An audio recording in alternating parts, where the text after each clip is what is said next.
A paz e a graça de nosso Senhor e Salvador Jesus Cristo seja com você, sua casa e sua família, em nome de Jesus. Bem-vindo a mais um encontro com Deus, o nosso devocional, onde marcamos um momento para estar ali perguntando ao Senhor nossos questionamentos, para estar lendo a palavra de Deus e para estar aplicando em nossa vida.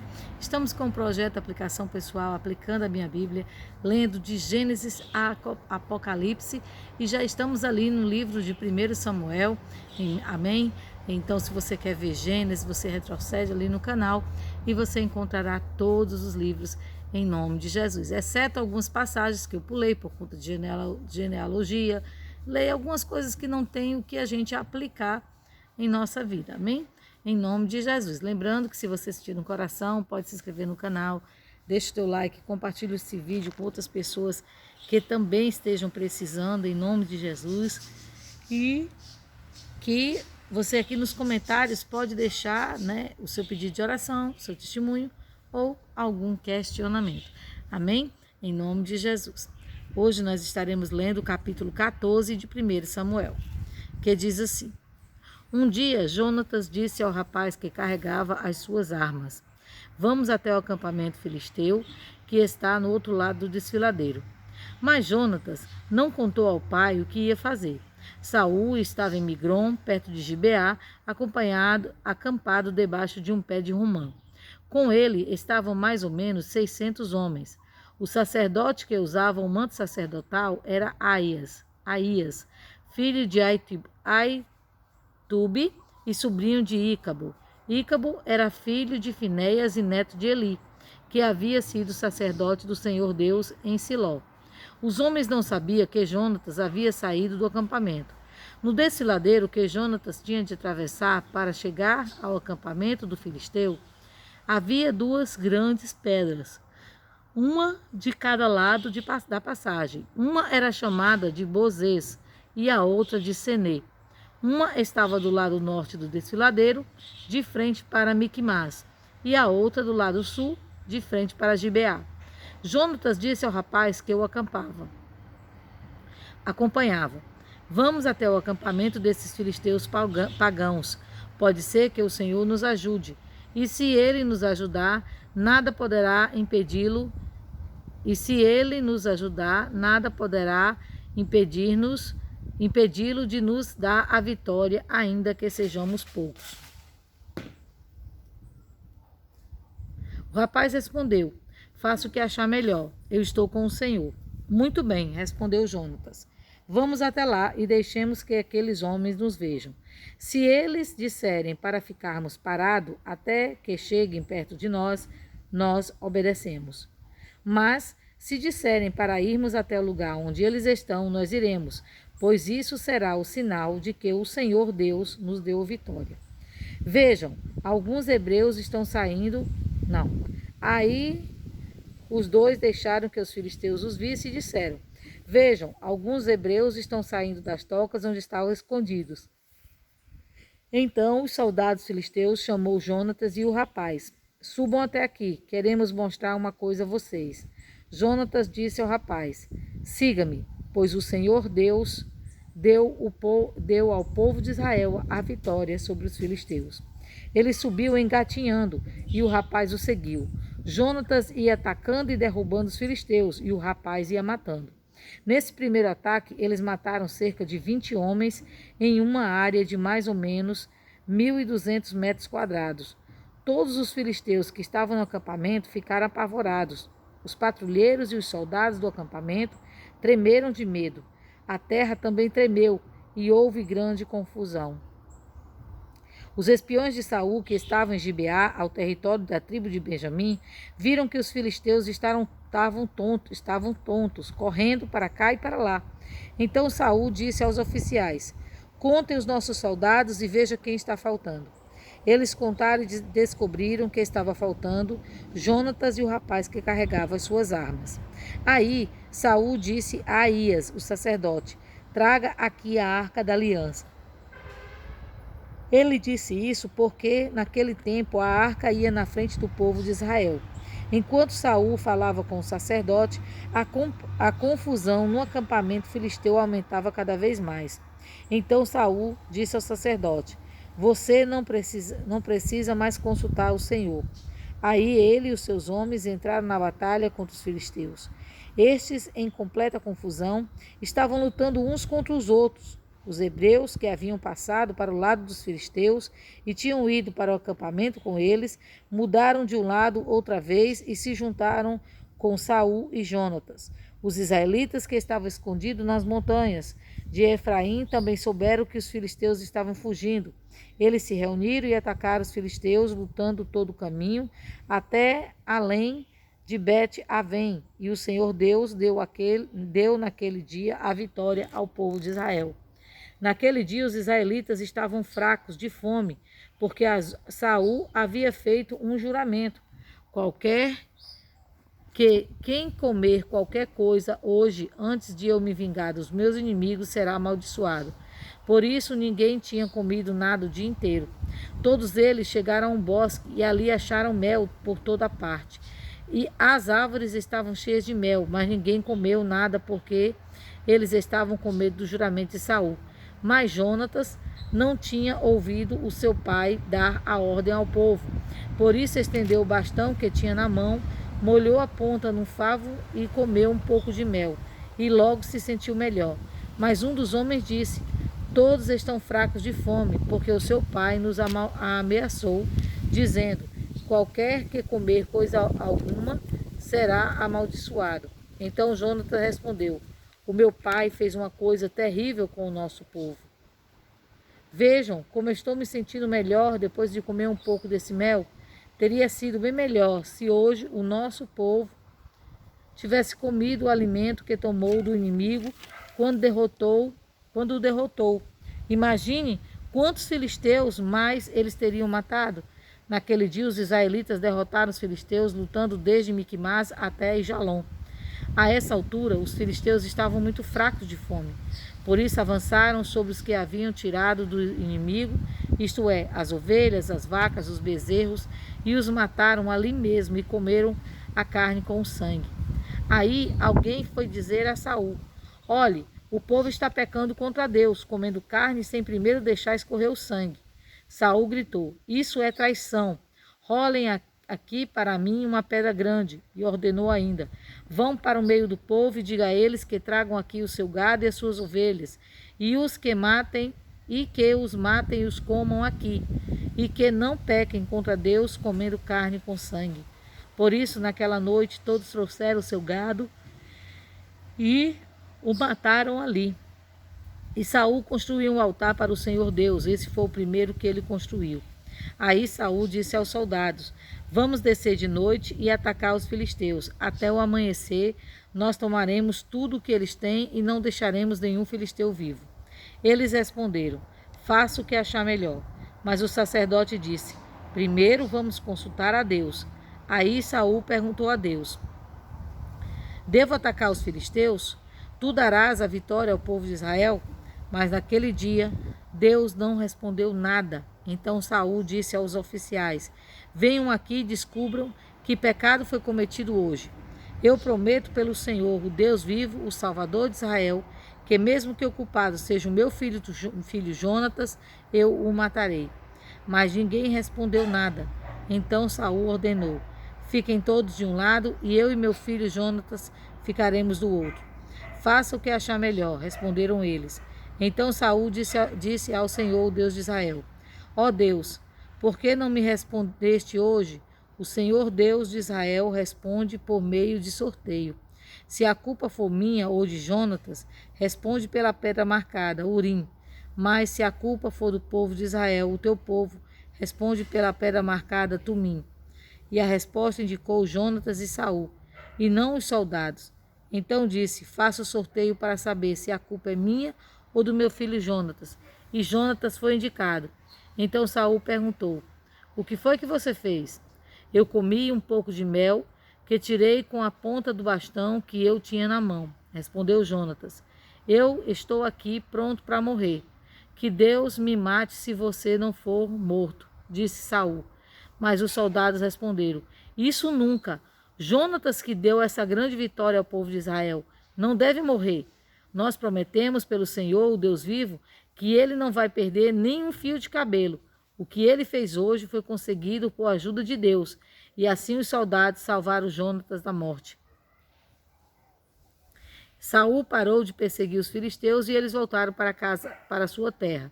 Depois que se tornou o rei de Israel, Saul lutou contra todos os povos vizinhos que eram seus inimigos, os povos de Moabe, de Amon e de Edom, os reis de Zoba e os filisteus. Em toda parte em que lutava era vitorioso. Saul lutou corajosamente e venceu os amalequitas e defendeu o povo de Israel de todos os ataques. Saul tinha 3 filhos homens, Jonatas, Isvi e Malquizuá. A sua filha mais velha chamada Merabe e a filha mais nova chamada Mical. A sua mulher chamava-se Ainoã e era filha de Aimaas. O comandante do exército de Saul era o seu primo Abner, filho do seu tio Ner. Quis, o pai de Saul, e Ner, o pai de Abner, eram filhos de Abiel. Durante toda a sua vida, Saul lutou ferozmente contra os filisteus, e sempre que encontrava um homem forte e valente, ele os alistava no seu exército. Aleluias! Glória a Deus, louvado seja o nome do Senhor. Uma leitura um pouco extensa, né? Amém. Mas, como eu disse a vocês em outros vídeos, né? É bom a gente ler todo o capítulo, para a gente englobar toda a história. Amém? Nós vemos aqui que os filisteus tinham se levantado, né? E Saul convoca o povo, né? Mas por conta, né, de tudo que tinha acontecido, né? O povo, a gente viu ali no capítulo 13, pelo medo do povo, por não ter espada, não ter armamento, muita gente fugiu, muita gente foi embora e deixou Saul e Jonatas só. Mas você vê que Deus coloca algo no coração de Jonatas, que era para Jonatas adentrar o acampamento filisteu. A primeira lição que eu extraio dessa palavra às vezes, o trabalho não é para ser feito por muitos, é para ser feito por poucos. Muitas vezes queremos fazer algo para Deus e exigimos o comparecimento de muitas pessoas, de muita gente, está com o seu mesmo foco, seu mesmo objetivo. Mas às vezes existem momentos que a batalha é nossa e que nós precisamos às vezes ter apenas um companheiro de oração que esteja conosco ali nessa guerra para podermos alcançar a vitória. Lembre-se que quantidade não é qualidade. O que importa na realidade é se perante a luta que você está travando, Deus está presente.